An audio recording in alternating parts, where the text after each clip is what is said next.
Hi guys, and welcome back to another Dokkan Battle video. In this video I'm literally just going to be summoning on the new Super Dragon Ball Heroes banner, and I'm just going to be talking about the banner in general.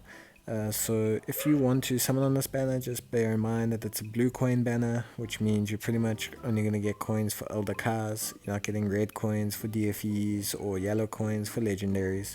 You can save the blue coins and maybe eventually type banners will come back.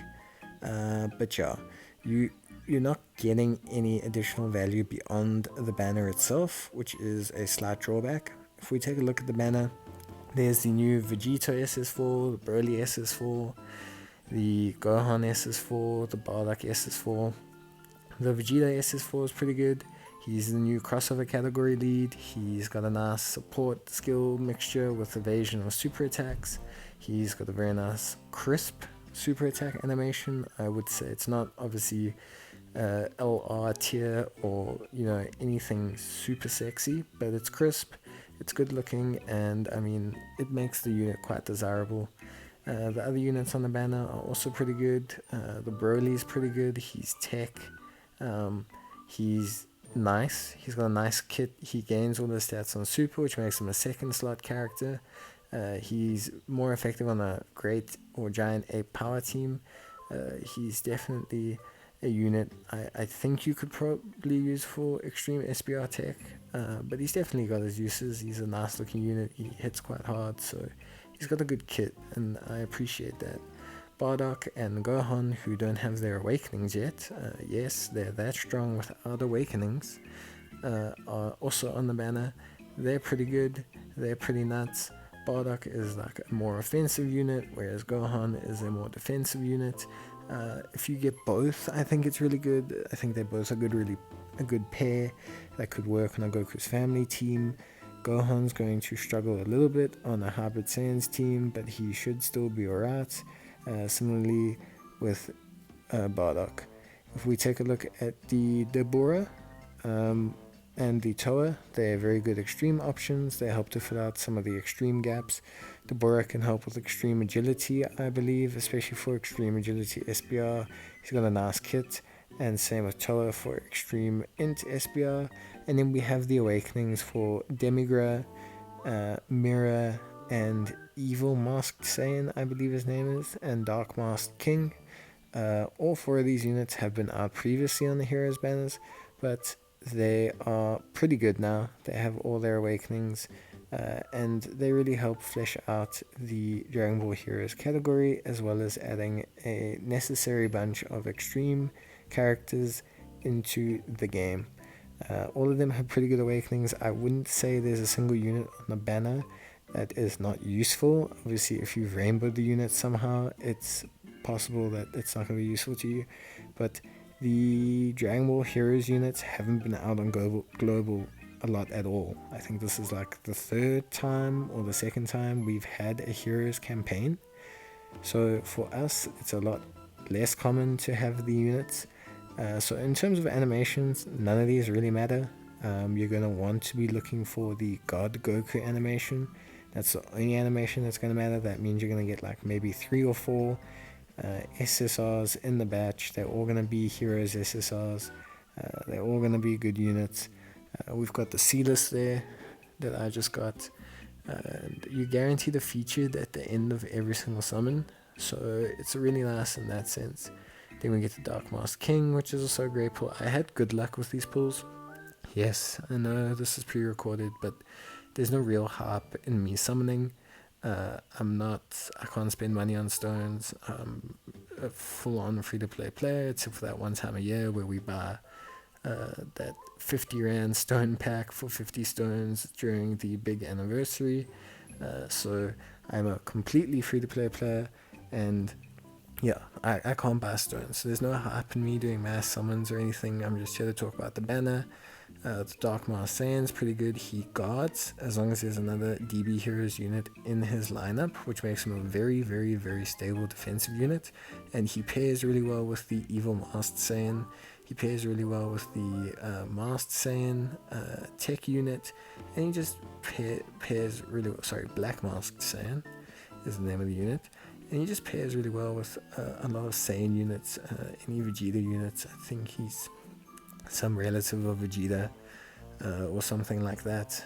So yeah, like I say, there's really not much in terms of animations that are going to pop up. They're going to make you go, oh wow, this is incredible, I can't wait to see what I got.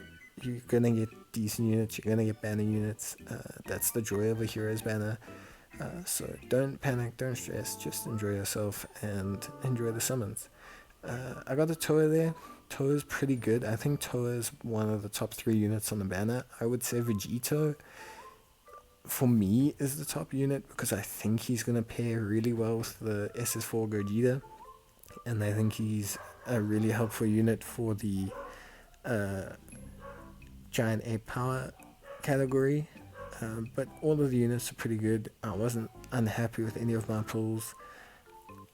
In terms of what you could get, I've used some of these units since then. You're going to want to try and get a dupe in the units. That's really going to make them shine a bit more.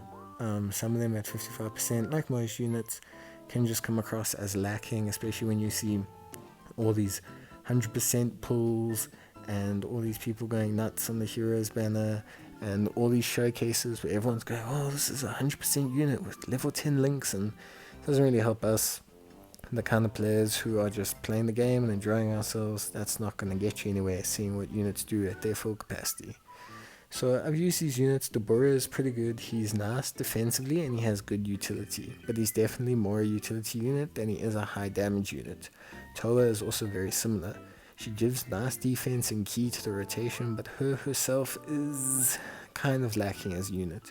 She does seal, she does reduce attack, she brings great utility to a team, but I'm not going to sit here and tell you that Toa is a SSSSS tier card, but she's got that ass. So yeah, all the units pretty much nice, nothing that you're going to hate. I got 2 Deborah and I got 2 Masked Kings, and I should get enough stones for one more summon, but I'm not going to show that summon because, again, like I said, there's no point in watching me summon. I'm not a whale, there's excitement in seeing what I pull, but I'm an instructional assisting kind of video guy. Me pulling 15,000 units, I'm never going to come off a banner and say, here's the 100% Sai Vegeta video. Maybe if I get super lucky. I was super happy to pull this Gohan. I think he's a really good defensive unit, especially on a Giant Ape Power category team, and I think he could be super useful if I ever do or we get a Giant Ape Power SBR. I'm glad that I have a copy of him because I think he could be useful to do some cheap runs in terms of that aspect. The Super Mirror was also nice. And I have a mirror. I believe he's an Android's card as well, so it'll be nice to have him and see if you can slot him into some team builds. You'll see that there's some Super Saiyan Gohans and Gotens and Trunkses that you pull, these SRs like the strength one there. I keep those because if you awaken them, they become SSRs, which makes them a 50% chance of SA raise for some of my TUR cards, like the latest Tech Trunks and Int Kid Goten. So they are useful to have, and you can use them to raise SA. So whenever you're bubbering units, just make sure that you're wary of units that you can use to raise SA. There's quite a few of them that exist in these pulls that people will just scrap because they think they're not useful. Like the TNs are useful if you ever get the Martian TN. The Pans are useful. The Trunkses are useful. The Gotens are useful. The Chi-Chis are useful, not the rare ones, but the Chi-Chis are useful. The Chatsus, the Hercules are useful if you're working on any Hercule units. The Gohans, the Saiyamans, the Oobs, they're all useful in their own way. So don't ever just toss units away, bubble them because, hey, you know what, it's not an SSR, it's not something that I want to roll with. Just instead chill out and take your time and pick through them and go, hey, maybe if I just raise this one, I train him and use some awakening medals, it'll become a 50% chance in SA. It's much better than using a car later down the line. It's much better than using anything else later down the line. So yeah, those are my pulls. I'm pretty happy in terms of all of the units. This Black Mouse Saiyan, I had to check what he did, but he gains quite a fair amount of stats on super attack, it seems, with his ki. And I know he pairs really well as a second slot unit with Dark Masked King. So I will definitely be doing a video trying to raise the SAs of all these units with the limited amount of cards that I have is going to be interesting. But yeah, I'm going to definitely be doing videos on all these units as they are. I don't really do this whole 50% this that video. I just basically show the unit with the dupes I have. I'll inform you at the beginning. And yeah, thanks for watching, and that's my thoughts on the banner. Cheers. Bye.